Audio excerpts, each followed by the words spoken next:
Good evening, everyone. Welcome to the March 12th, 2025 Civil Service Commission meeting. May I please have roll call? Yes, Commissioner McGrabian. Here. Commissioner Reen. Here. Commissioner Naravian. Here. Chair Hatamian. Here.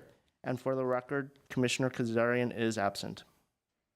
Thank you. Before we get started, I would like to introduce a new member to this commission, Commissioner Norvanyan. If you'd like to introduce yourself, sir. Yes, I'm Naravian, Carlo Naravian. I'm an attorney, been doing this for 30 years, lived in Glendale for the past 40 years. So I'm happy to be here. Hopefully I can do something good for this commission. Welcome. We are happy Thank to you. see you here. Welcome. Thank you. May I get item number 2, please? Minutes, consideration of the minutes from the February 12th, 2025 meeting. Do I have a motion? Move that the minutes be approved. Second? May I have roll call, please? Commissioner McGrabian. Yes. Commissioner Reen. Yes. Commissioner Naravian. Yes. And Chair Hatamian. Commissioner Noravia may have to abstain just because he wasn't here at our last meeting, but I'm a yes. And may I have the next item? Oral communications. We do not have any cards received nor any phone calls on the line. I do not see any cards. May I get the next item? Recruitment and examination report. Ms. Adams. Yes, Mr. Chair and members of the commission, this is the regular recruitment and examination status report, which represents the current recruitments in process and that our team is working on. You'll see that our team has 58 open recruitments, and the report identifies the division of work for each member that's on the team, and it pinpoints the various stages of the examination and selection process. If the commission has any questions, I'd be happy to answer them. Otherwise, this is a note and file item. Thank you. Do we have any questions? I see none. Next item, please. Eligible list established. Ms. Adams. Yes, Mr. Chair and members of the commission, the subject before you is a regular report that includes all of the eligible lists that were recently established since our last meeting in February. Their report includes the total number of applicants, the number of individuals that advanced through the various stages of our examination process, and since our last meeting, we have established a total of 14 lists. 5 were open to the public, 8 were given on a promotional basis, and 1 was given on an open and promotional basis.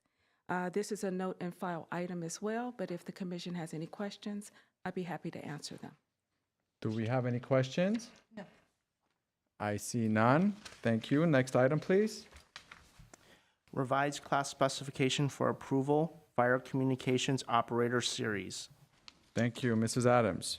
Yes, Mr. Chair and members of the commission, we are bringing forward the revised class specification for the Fire Communication Operator Series in the Glendale Fire Department's Verdugo Fire Communications Center. As you may know, at the January 14, 2025 City Council meeting, the council approved the creation of a new title within the series, Fire Communications Operator Trainee. This position was established to allow trainees to work under close supervision in a high-pressure, fast-paced environment, gaining hands-on experience before transitioning into the fire communications operator role. The goal is to provide additional training and support to improve their chances of success. In addition to incorporating the fire communications operator trainee position, the fire department has updated the entire class specification series to ensure that it is current and it accurately reflects the duties and requirements of these positions. The classifications within the series play a critical role in dispatching public safety personnel and equipment to the multiple communities served by the Verdugo Fire Communications Center. The Glendale City Employees Association has been notified of these proposed changes and has not expressed any concerns as of this agenda's posting. Additionally, a FLSA study has been completed to confirm the appropriate designation for these classifications. So with that, we respectfully recommend approval of the revised class specification as submitted. We have HR staff here tonight, along with Deputy Chief Brian Murphy, who together will answer any questions if you have them. Any questions?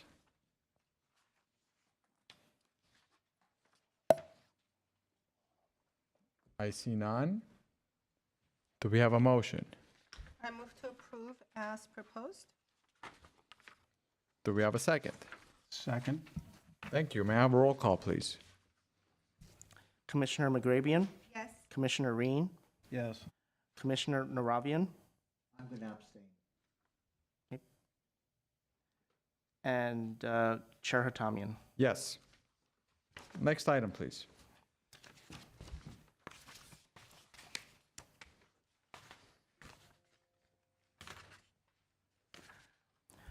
Adoption of resolution, report on unclassified status proposal for fire communications operator trainee. Chair Atamian, if you'd like to open the public hearing for this item before considering the resolution. Yes, please. Ms. Adams? Okay, hearing that the hearing is open, Mr. Chair and members of the commission, we are here to present a proposal regarding the fire communications operator trainee classification. As earlier mentioned, on January 14th, 2025, the City Council approved the establishment of this class title. This is an entry-level classification for individuals in their first year of training as fire dispatchers. The Glendale Fire Department is now requesting that this classification be designated as unclassified. This one-year training position is critical to ensuring that the trainees are properly trained to assess emergencies and dispatch fire resources effectively. Once trainees successfully complete their training curriculum, they will promote to the fire communications operator position and begin a one-year probationary period. Currently, the Glendale Fire Department Verdugo Fire Communications Center has 4 vacancies. Due to the highly competitive and rigorous selection process, many applicants do not make it through. Even those who pass the testing phase are often disqualified during the background investigation. Across the state, there is a significant shortage of emergency dispatchers, making recruitment for these positions even more challenging. Many highly qualified applicants apply to multiple agencies at the same time, and as a result, the Glendale Fire Department is competing with other agencies to successfully hire them. Under the city's civil service rules, hiring for unclassified positions follows the rule of 3, which limits the number of candidates the department can consider at one time. This process has made it difficult for the fire department to move large numbers of candidates through the hiring process efficiently. By making the fire communications operator trainee classification unclassified, the department would have the flexibility to consider all candidates on the eligible list, expediting the hiring and improving our recruitment efforts. That said, the selection process itself will not change. Applicants will still be required to pass a written exam, a typing test, and an oral interview. Those who successfully complete all components will be placed on an eligible list in rank order based upon their exam score. From there, selected candidates must pass a background investigation, followed by a medical exam, including a psychological evaluation. Once hired, trainees will complete 1 year of training before promoting to the classified fire communications operator position and serve a 1-year probationary period. Human Resources will continue to work closely with the fire department to ensure that the selection process remains fair and consistent with standard personnel practices. Additionally, any applicant who is unsuccessful in the process will maintain their right to appeal to the Chief Human Resources Officer. The Glendale City Employees Association has been notified of this proposal to designate Fire Communications Operator Trainee as unclassified and has not expressed any concerns as of this agenda's posting.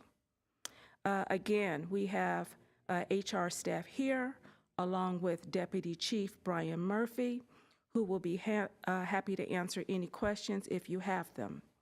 But we do respectfully recommend your approval.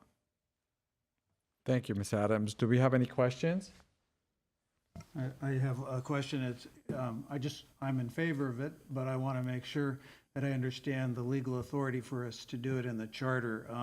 Looking at the charter, I see that unclassified could be special officers of the police and fire departments, so maybe that's it, or positions in any unskilled labor class created for a special or temporary purpose. So my question was, does anybody know which, does this particular job going unclassified fit within special officers, or is it a special or temporary purpose? It's a temporary purpose, and the temporary purpose is the 1-year training before they move into the classified position which is, what did I say? You said 1-year probation, I think. Well, one year probation in the classified position of fire communications operator. Right, This position, trainee, is temporary. I see. And so, with respect to like police cadets, is that also special or temporary, or do those go back to special officers? Maybe I'm outside of the agenda, but just out of curiosity. I would have to defer that question to Russ Kwan. Mr. Chair, members of the commission, Russ Kwan, Senior Human Resources Analyst. So the classification of police cadet is actually an hourly classification that's aimed towards, let's say, students who are interested in becoming law enforcement, members of law enforcement. So it's a slightly different approach in the sense that the fire communications operator trainee position would be a full-time training position, whereas the position like the police cadet position would be more like an internship. Okay. Thank you so much for explaining. Mr. Kwan, I have a couple of questions. So this is a entry-level unclassified. My question is, does the city have other unclassified entry-level positions? Mr. Chair, members of the commission, Chair Hatamian, yes. The position of police communications operator trainee, I can't remember the exact title, but it's police communications operator trainee, is unclassified, as is police officer recruit. And the reasons behind those are similar to what Ms. Adams stated in this staff memo report to you. Very good. And so we understand a little bit better. Can you explain the rule of three to us and how that works?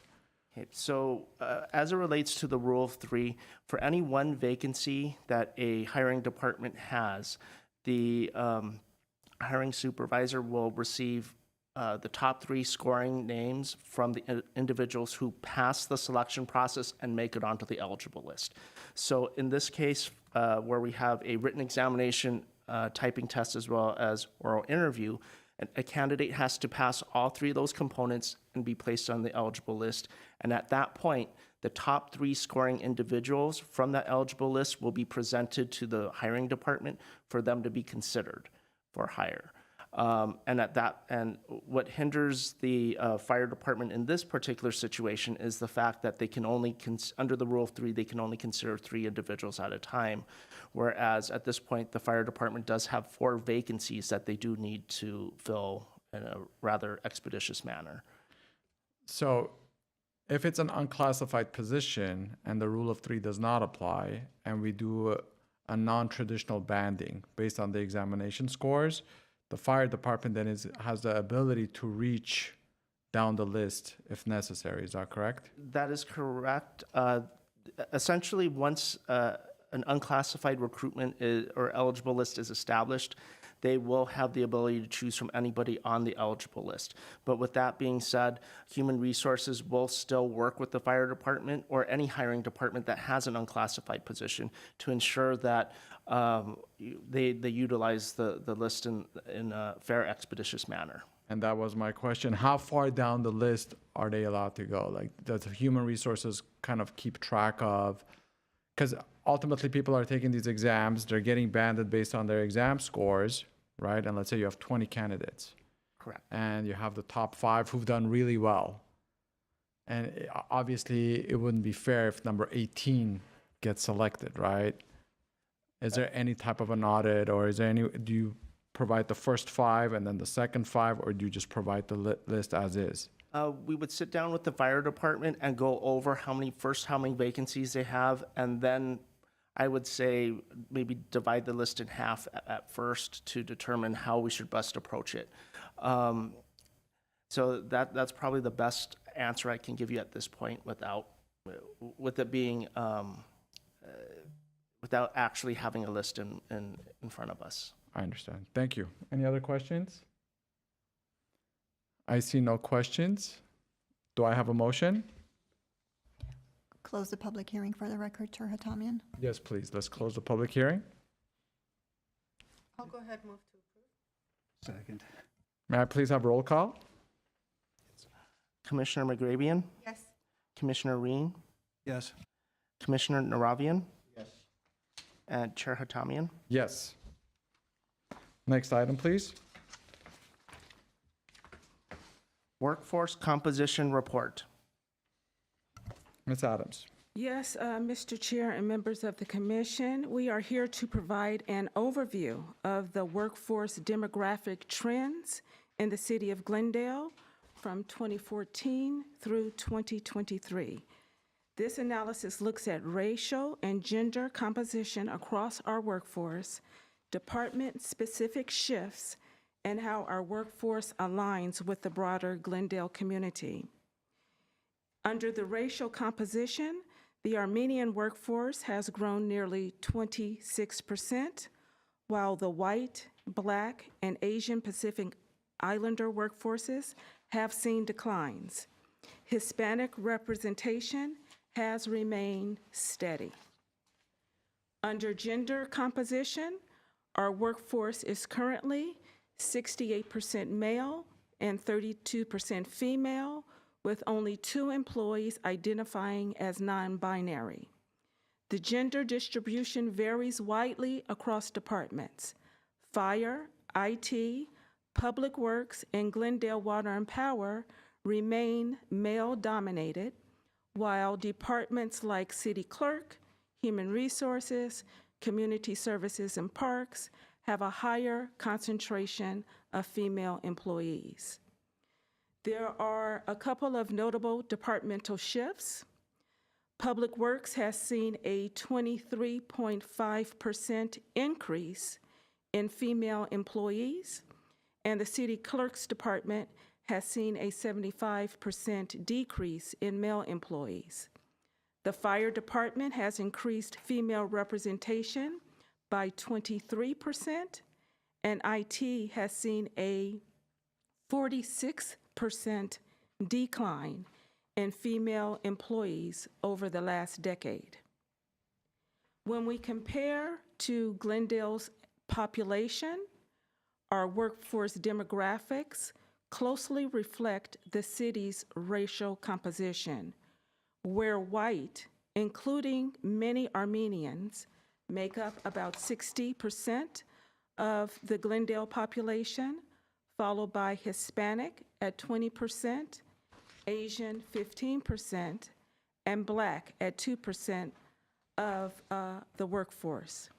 Similarly, gender representation in Glendale is estimated at 53% male and 47% female, showing some alignment with our workforce. A couple of takeaways. While progress has been made in diversifying our workforce, there are still opportunities to improve gender representation in historically male-dominated departments and to ensure that we continue to attract a workforce that reflects our diverse community. This is a note and file item. However, if the commission has any questions, we have Naira Akopian, our HR Compliance and Operations Manager here, along with other HR staff, and we will be happy to answer any questions if you have them. I do have a question.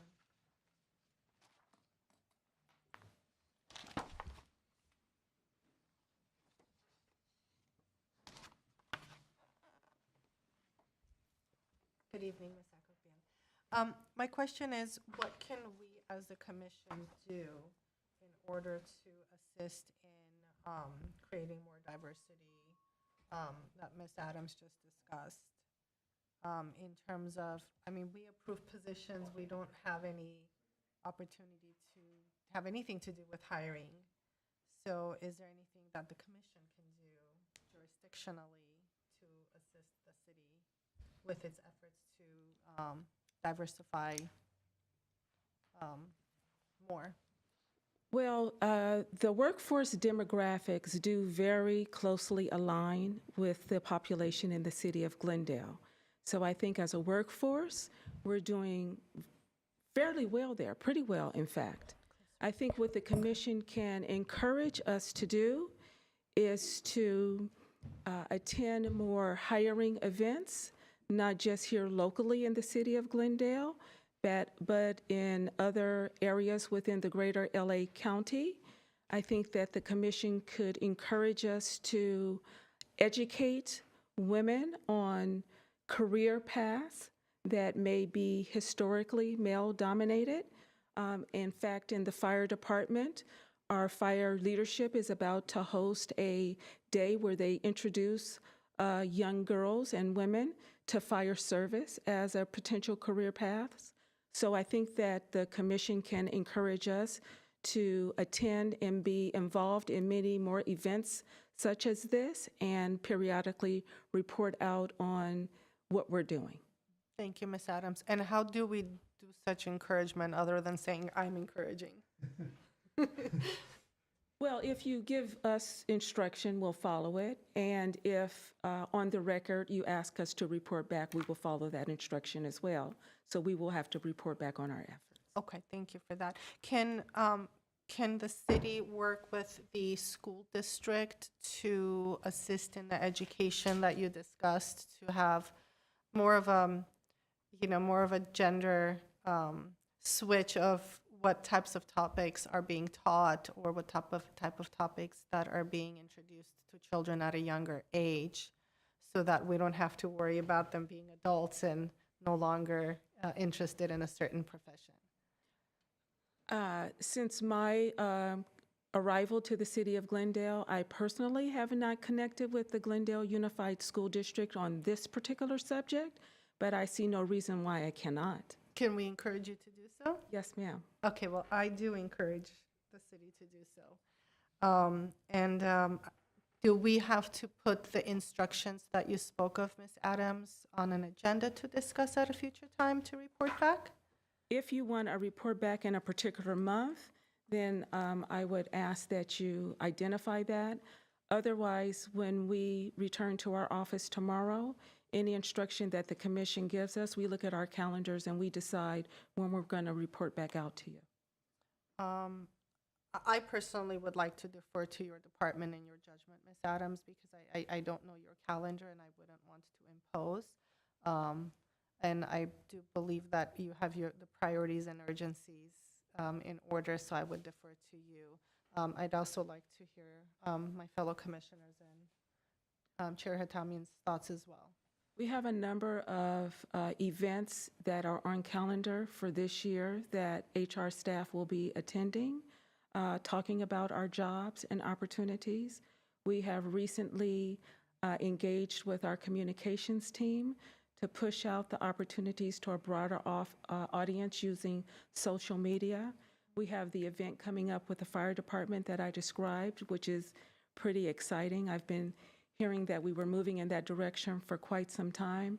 And yes, we would be happy to connect with the Unified School District to see what other partnerships and educational opportunities we can combine our efforts with to just educate different genders on jobs that they may not have thought about, which may be of interest to them in their future. Right. Thank you. Any other questions? I have a comment, and I guess it's directed to Ms. Akopian. On page one of one, I guess it gives you the total number, right? It gives you the total number from 2014 on to 2023, and it's page 1-1. And I'm looking at specifically Armenian and white. Traditionally, I believe Armenians are a subcategory of white. And having worked for multiple paramilitary organizations, I know that I typically see the category of white, and Armenians will typically select white. My question is, when I'm looking at the numbers, it shows white, and I'm looking at all the way to the right. It says negative 24.9%. And then when I go to Armenian, it says 25.9% increase. Is it fair to say that those numbers balance each other out, since they're essentially the same category, because you had a decline of white around the same number as an increase of Armenians.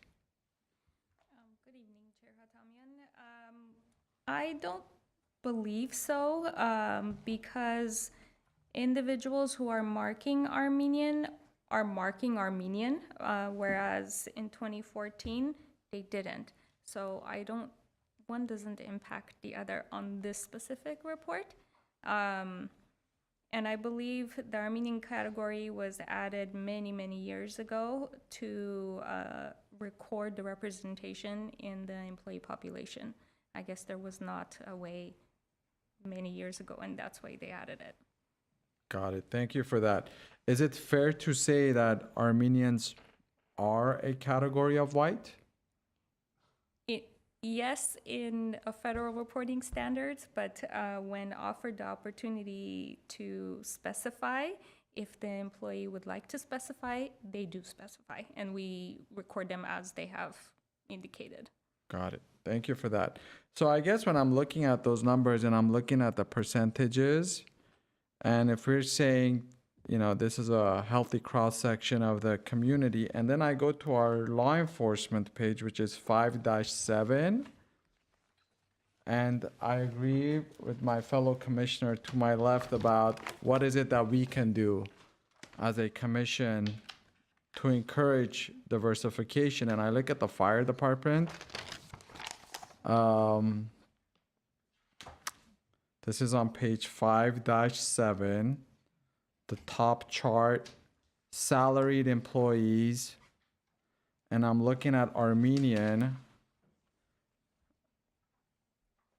and I see the number 20 for 20 employees in 2023. Is that correct? Yes. Is it fair to say that the fire department currently has 20 Armenian salaried employees? Yes. Okay.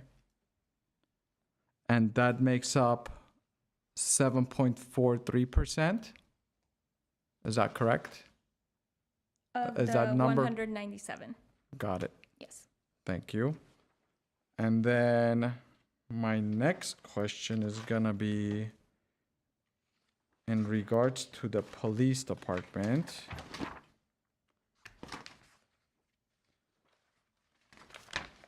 By the way, I'm sorry, on page 5-7, I see two charts dedicated to the fire department. Is that correct? Yes. One is broken down between sworn and non-sworn, and the other is hourly and salary. Got it. So for sworn, which is the bottom chart, correct? Yes. Okay, so there's 12 Armenians Yes. that work in the fire department. Okay. And how many employees does the fire department have? Do we know, does this? 269. 269 employees, great. Which page is the fire one? 5-7. Okay, I'm sorry, the police one.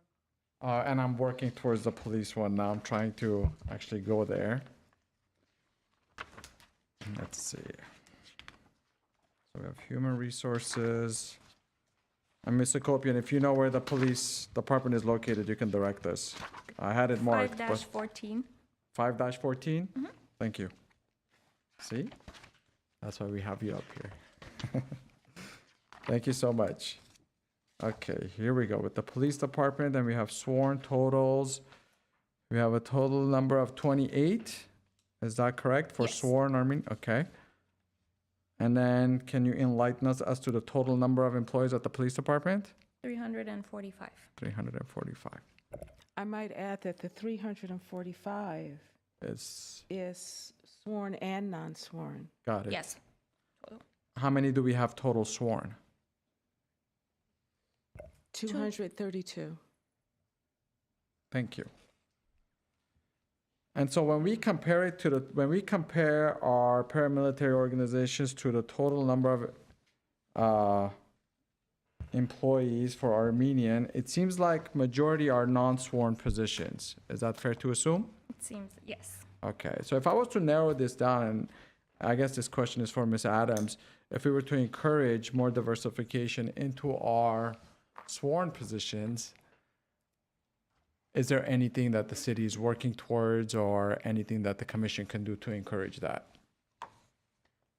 More diversification within our sworn positions. I think that when we report out in 2 years, you will see a shift in the demographics. This report takes us through the end of the year 2023. Under our current police chief, who's in place right now, and has been for the last 2 years, I think under his leadership, you will see that the demographics will shift. Our police officers who are graduating from the academy are more representative than 2 years ago. We're seeing more female sworn officers graduate. And so while this data collection is in the arrears, I think that you will see that the efforts that he and his team has put in place will be reflective in these numbers. To confirm that, maybe we can do a mid-year, how are we doing of some type, and to let you know the trend, but I'm positive that you will see a demographic shift in the trend in the police department.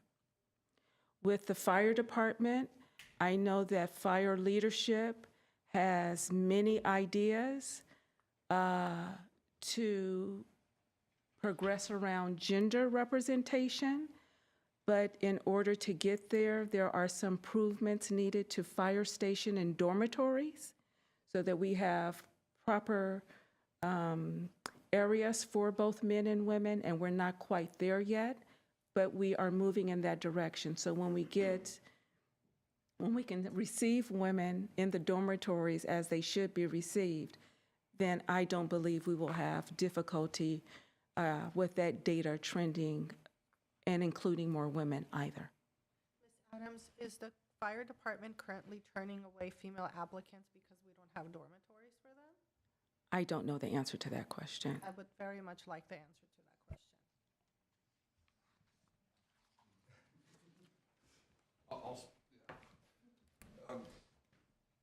Commissioner and Mr. Chair, on behalf of Interim Fire Chief Jeff Brooks, I can adamantly deny that fact, that we are not turning away any applicants based on their gender So what, or the ability to house them in the fire stations. so how do you have, well, how many female firefighters who need to stay in the dormitories do you have? I understand that the shifts are in 36-hour shifts. They work 48-hour shifts. 48. So they come in the morning of one day, go home 2 days later. All of the fire stations are capable of housing female firefighters. They're just not set up specifically to Cater to keep them separate or keep everybody separate. So the fire stations have been retrofitted to like lock particular areas of the station off for each gender, so that there's no privacy concerns. Some dormitories, they've had to alter different areas of the station to provide for privacy.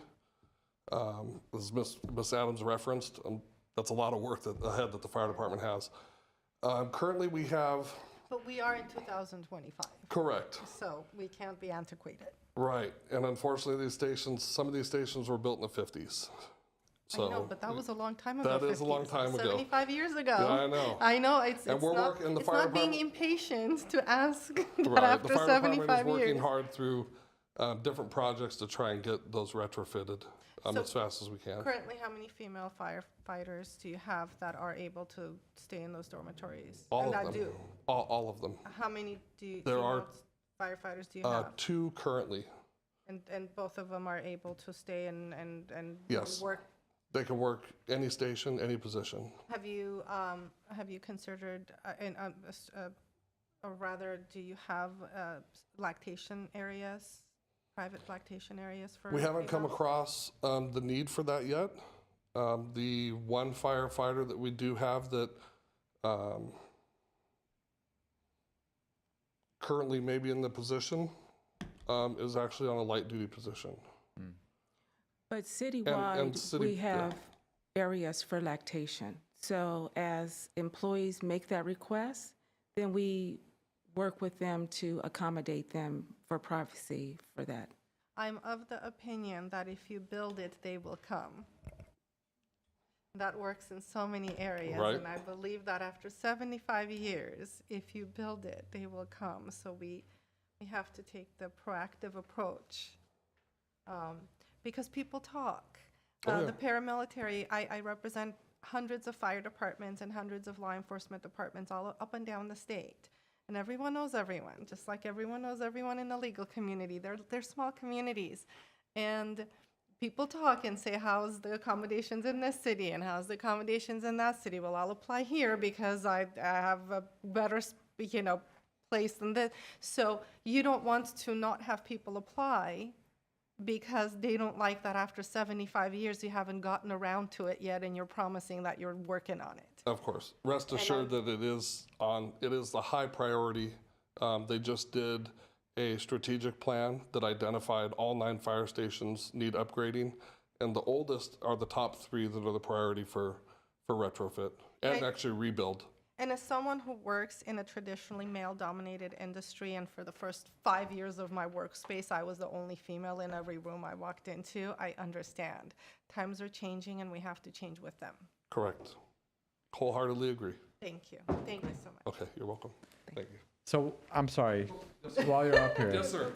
Hate to have you leave so soon. I agree with my commissioner to my left. Honest, Ms. McGrady. Miss McGrabian.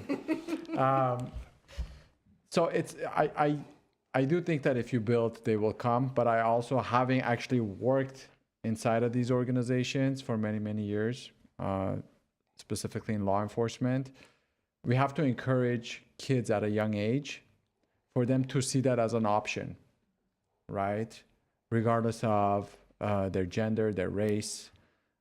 Because a lot of immigrant families and families in general, kids go in the direction sometimes of their family members, parents, or uncles and aunts. As you know, the fire department or law enforcement, there are a lot of families, right? And they apply, and they know what the examination is like. They know what the rigor is, and so also people meet and they get married within the department, and they have kids join, and so on. It becomes a big family. But I think the outreach that you folks are doing right now within the school systems to get the kids to kind of see a different pathway. So just because you come from a family that may have small businesses or may tend to go towards law or professional degrees or whatever may be that family traditional business, so to speak, they should also see law enforcement as a great avenue. So not only is the job fulfilling, sometimes people get veered away from government work because they look at the pay and they say, well, this might not be enough for me or for my lifestyle.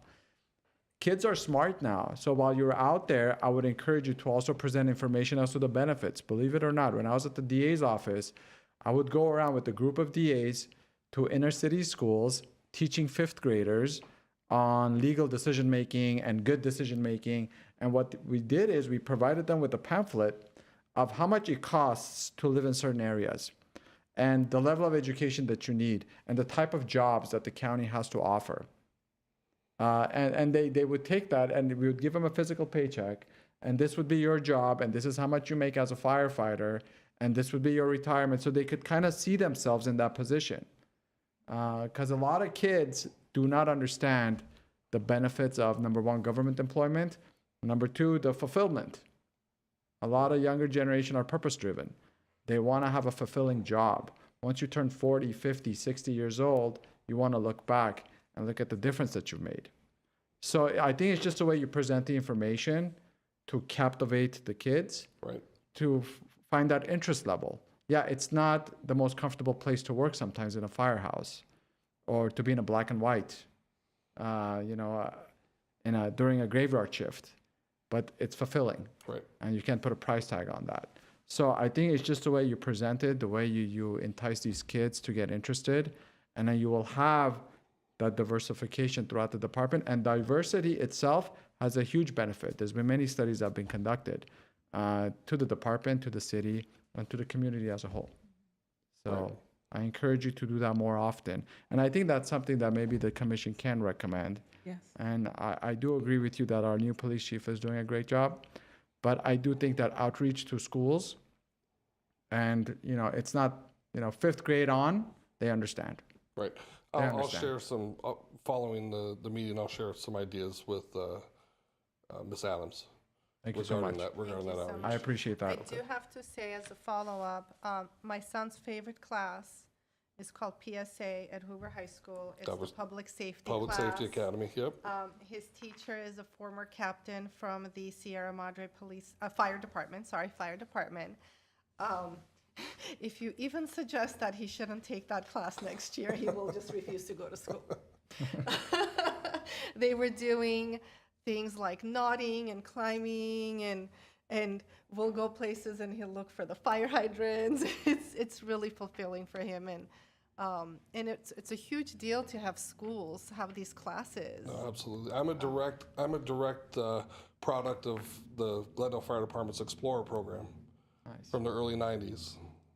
And I started there when I was 18 years old, There you go. volunteering. So I know the benefits of the outreach and getting them young to get them into public service. There's nothing more rewarding. Absolutely. Agreed. Thank you so much. Thank you. You're And welcome. thank you for accepting our encouragement in the spirit that you Oh, did. absolutely. All right, thank you.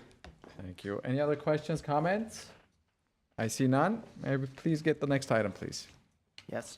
Compliance with Administrative Policy 4-6, Employment of Relatives. Ms. Adams. Yes, Mr. Chair, members of the commission, to ensure compliance with the city's nepotism policy, the Human Resources Department collects and tracks information on employees who have relatives working for the city of Glendale. This data is recorded in our Munis system at the time of hire, and new employees receive a letter outlining the policy. In 2024, we developed an electronic reporting system using Microsoft Forms to streamline the data collection and updating of this information. Launched in early 2025, the system allows employees to report any changes via an intranet link with annual reminders sent for updates. Please note that reporting relies on an honor system, therefore we cannot guarantee full accuracy. Having said that, candidates are asked about relatives in the city during the application process. If a relationship is identified, HR notifies the department head, who determines if a conflict exists before a conditional offer is made. When employees from the same department report a relationship, notifications may also be sent to the Chief Human Resources Officer, the department head, and in some cases, the city manager. This process helps prevent conflicts of interest, ensures transparency, and maintains fairness in our hiring practices. Our staff report provides a summary of the most recent data we have on relatives across city department that's in the report. Finally, employees in the following executive positions cannot have relatives employed by the city: the city manager, the assistant city manager, deputy city manager, and assistant to the city manager. This is a note and file item. However, if the commission has any questions, we have Naira Akopian here, along with others from our HR team, and they will be happy to answer any questions if you have them. Do we have any questions? I guess I'm curious. I have a question.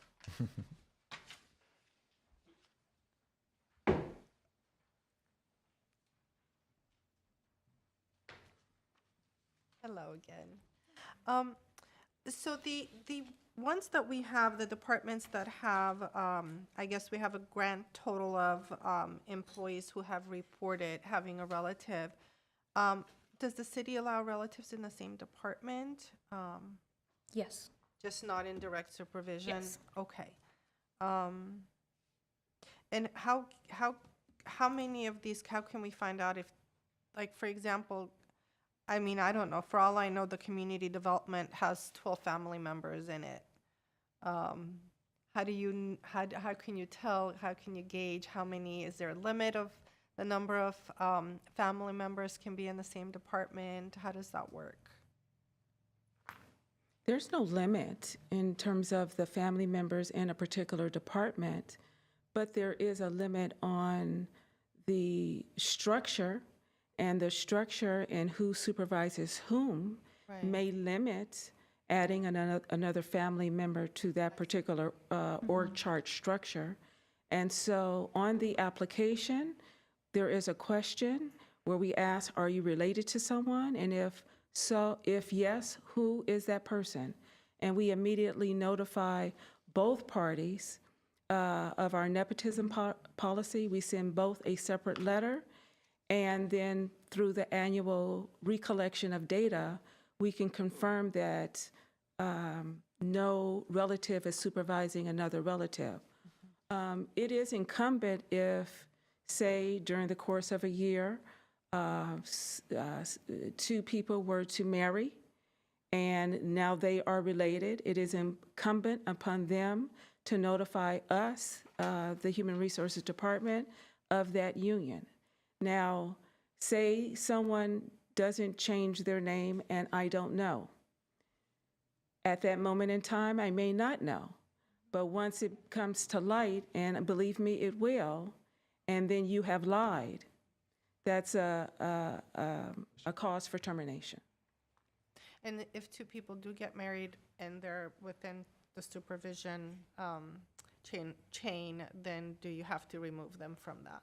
Right, we have to find another appropriate place for the spouse in this example to work. That may be transferring to another department, using the similar qualifications or lower qualifications transfer provision to transfer the employee elsewhere. How do you decide which spouse is transferred?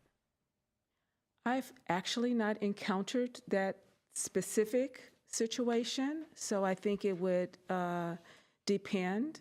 I would say that if I were faced with that situation, I would ask both parties who's willing to move and get their input first before I would opine on you have to move or the other party would have to move. Makes sense. Thank you so much.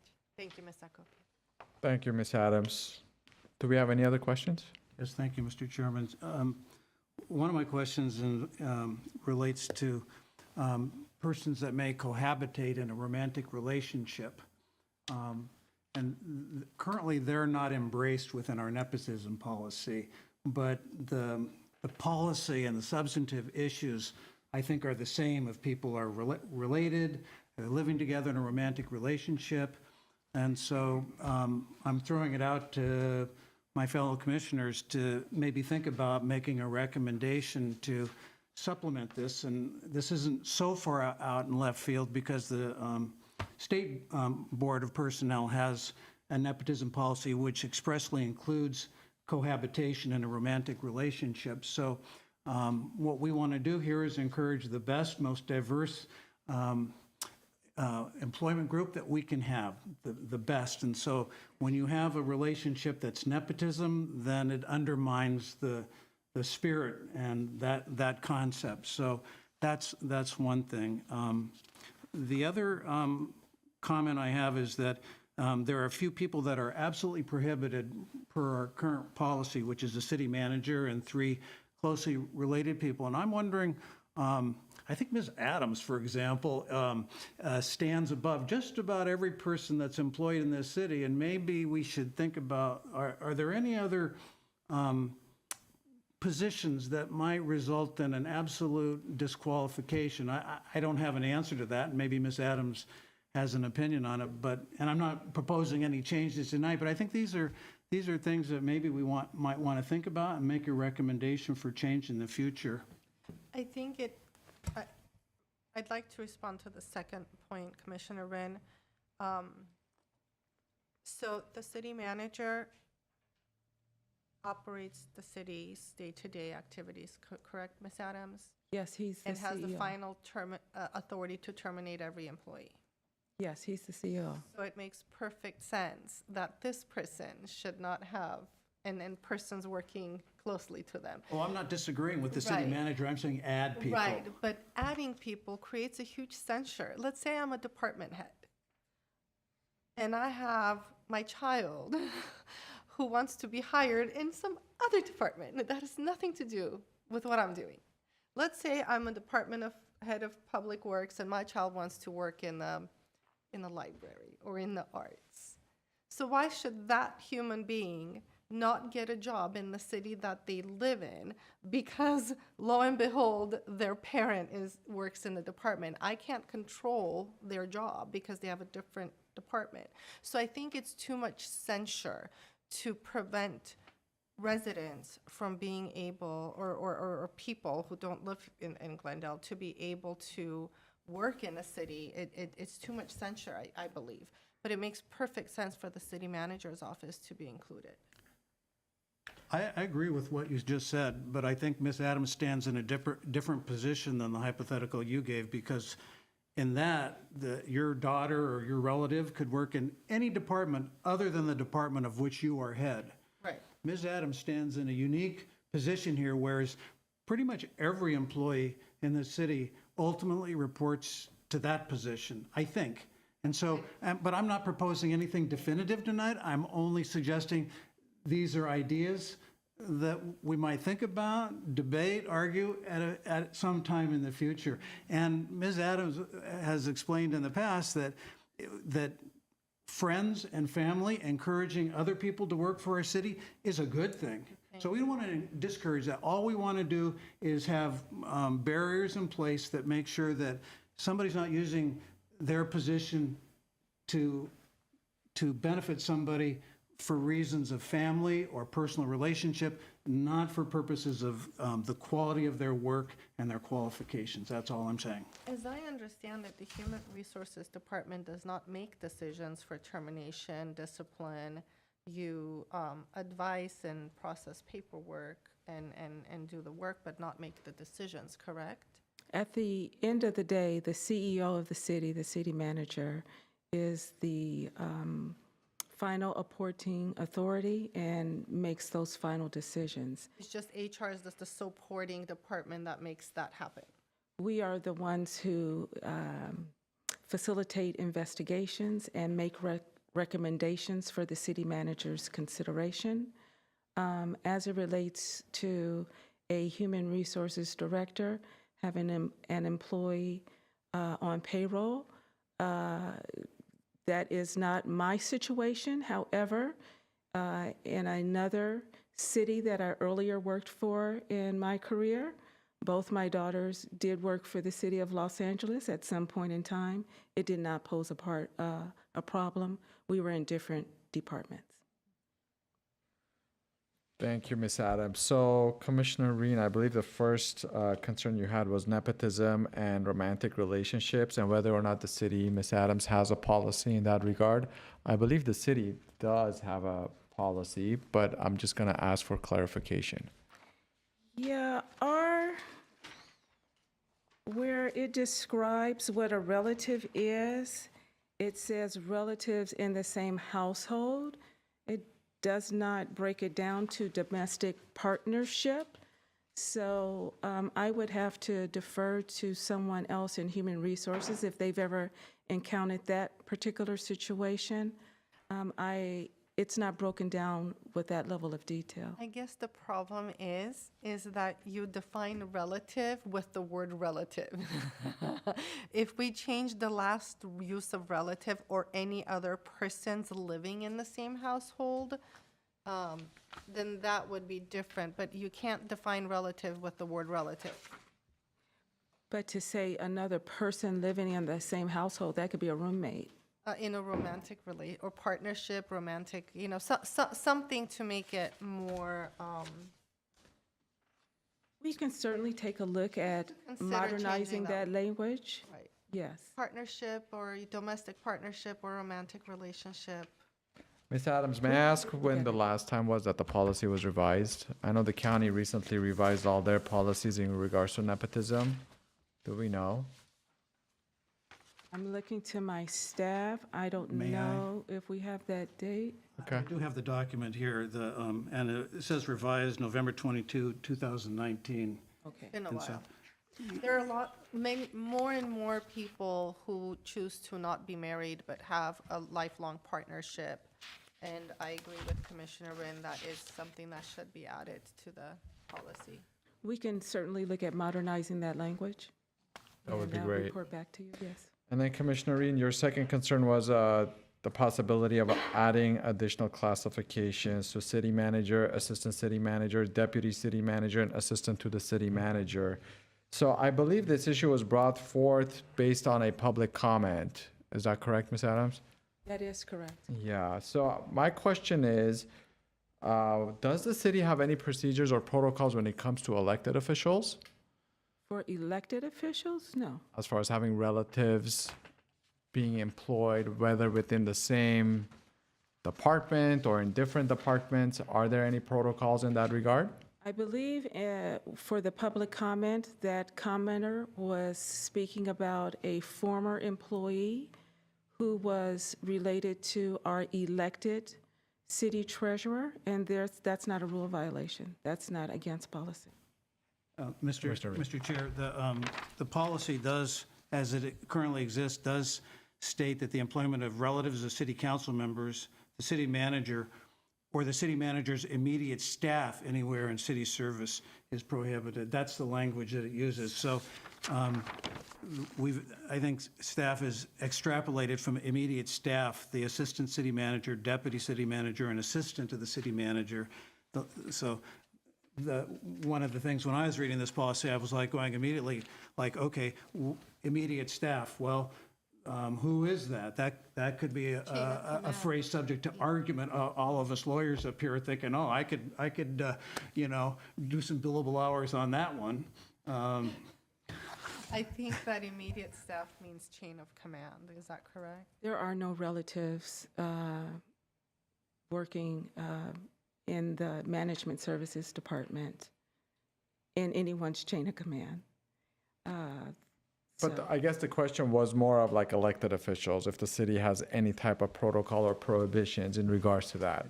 I do believe so. And if so, is it advisable that if there's going to be a revision to this policy, that it's included in the part of these classifications? Well, city council aren't city classifications. They're elected by the electorate. Sure. So if, based on what Commissioner Reen presented, is it wise to include it as part of these classifications that are to adhere to this policy, or not? I guess the problem is, so elected officials serve for, I believe, 4-year terms, correct, Ms. Adams? Yes, staggered, yes. So let's say I have made myself a department head today. Let's say I'm a department head and my spouse decides to be on the city commission. Are we now going to have a big fight because I have to quit if my spouse becomes an elected official? But in that instance, I believe it's subsequent, right? We're talking about Right. like But if you're an elected. if you can't have it, then you can't have it, then one person has to quit. So if an elected official becomes, let's say, a city council member, does their family member have to? I think in that instance, you're talking about subsequently. What So you're fine with that? Well, the question is, if I'm on the dais, if I'm a council member and I have a family member that wants to get hired by the city, and they apply, they go through the examination process, what level of involvement from that council member would be considered inappropriate? Can they be listed as a reference? Can they make a phone call? To what degree does the city have any parameters in place to ensure that relatives of council members are treated the same way when it comes to the hiring practices of the city as any ordinary employee or an applicant? Well, relatives of council members who are applying or potentially apply are treated the same way, and our policy says that they shall not be employed. It does not specify that language for the city treasurer or the city clerk, but it does specify that for council members. So again, on the application, there's a question that asks, are you related to anyone? If that party were to record a sitting city council member, they could not move forward. I had a case one year where the applicant was a sister of a city council member, and the city had a policy that required the recruiting process to be completely different and separate anyone from the city making any decisions regarding a relative. So that's how that city took care of it. The concern in the case wasn't the nepotism issue, it's just I noted that to be the case. So there are cities that provide for a way of safe hiring to not have duress, pressure, intimidation, or unfair advantage of a city council member's family member. But it appears that that our city is very conservative and just nixes the whole thing altogether. Ms. Adams, is there a reason why the city clerk and the treasurer are excluded? Just so I understand. I don't know the answer to that question. Okay. I would I have to guess report I'm back. asking Yeah, I don't questions know. that, okay. And then on the application where it asks, do you know anyone that's hired by the city? Does it say also including elected officials? Or is a candidate just presuming it's another city employee? I don't have What it. is that question? That's true, right. Well, we have our Assistant HR Director coming. Good evening, Mr. Chair, members of the Commission. Amy Martin, Assistant Director of Human Resources.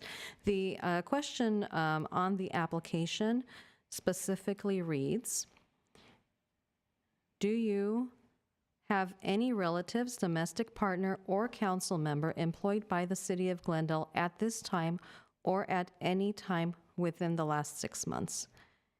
And if yes, indicate the name of the relatives, domestic partner, or council member and their relationship to you, as well as the department for which your relative works.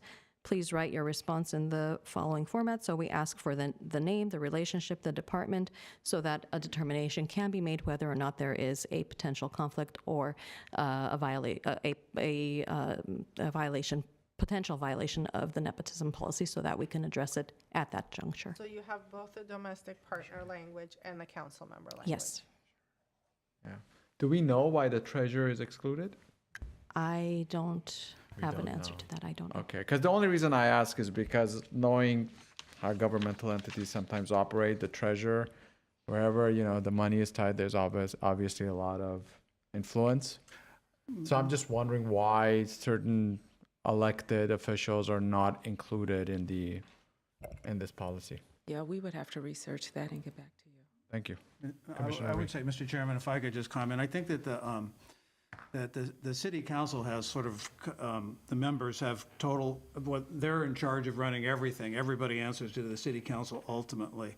And so I don't have any personal qualms about, like, if somebody has a relative on the city council, they should not be employed in the city because it creates a bad image, even if there's not actual influence being used.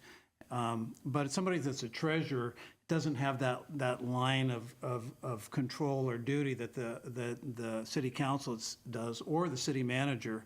So the way I'm looking at it, and I think our current policy in terms of who's included is pretty much spot on, except for maybe HR, because I'm looking line of report.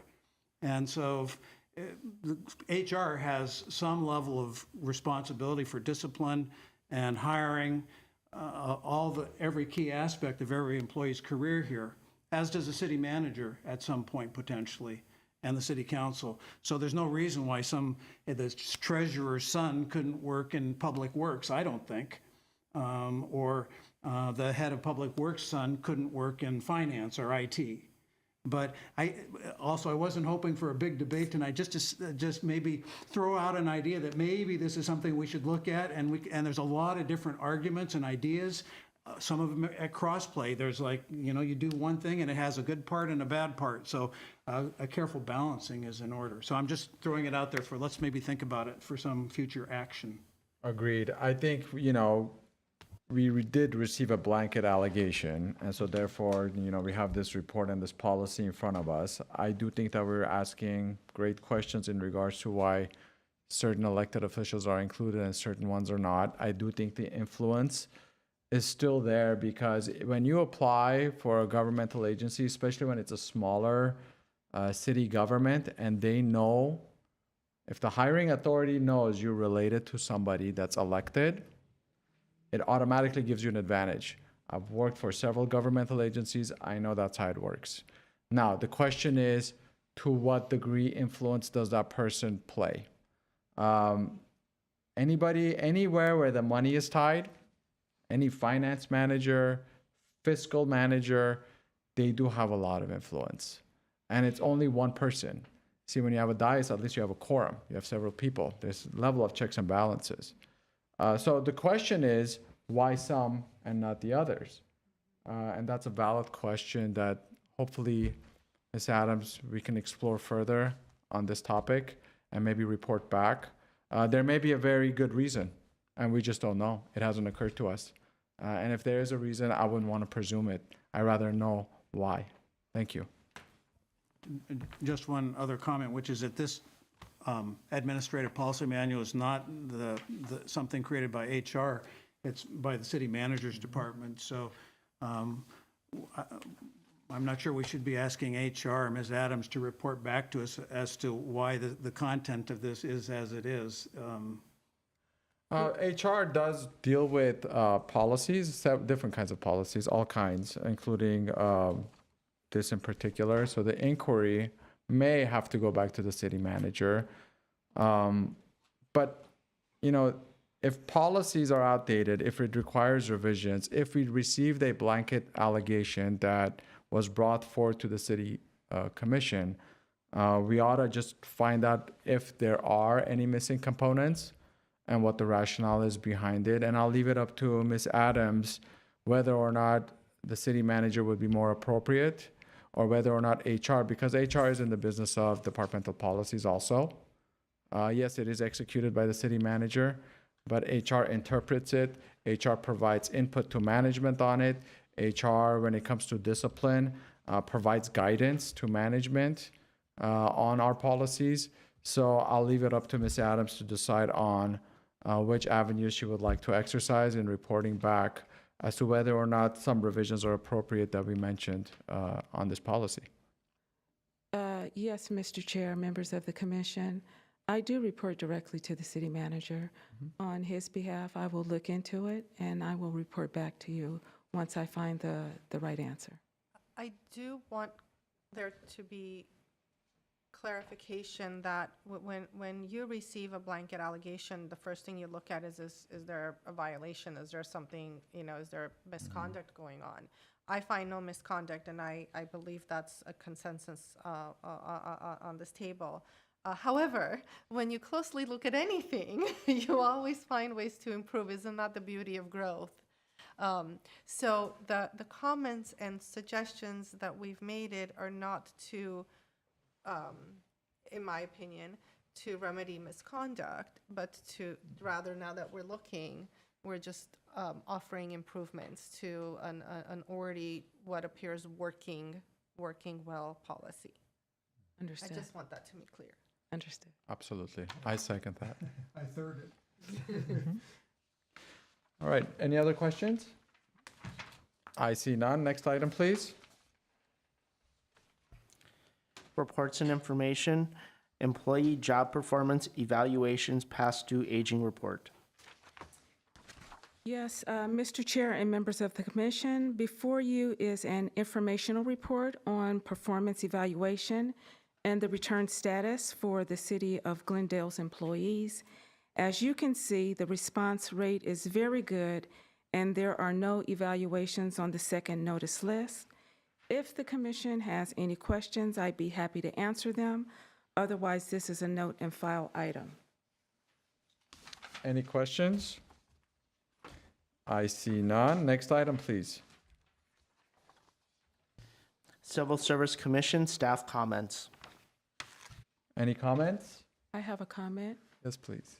Mr. Chair, members of the commission, I am pleased to formally announce the recent appointments of 2 new members of our executive team. The city manager has appointed Daniel Hernandez as Director of Public Works and Lessa Palaya Lozada as Director of Library Arts and Culture. They are both here in the audience, and I'd like you to please join me in welcoming them to their new roles.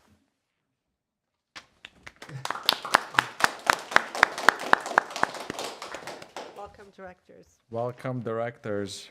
Just wondering, Ms. Adams, were they former city employees? Or, The Director of Library Arts and Culture was a former Glendale employee earlier in career. She went on to escalate her career in other jurisdictions, returned to the city of Glendale as the Assistant Director of Library Arts and Culture, and is now the Director of Library Arts and Culture.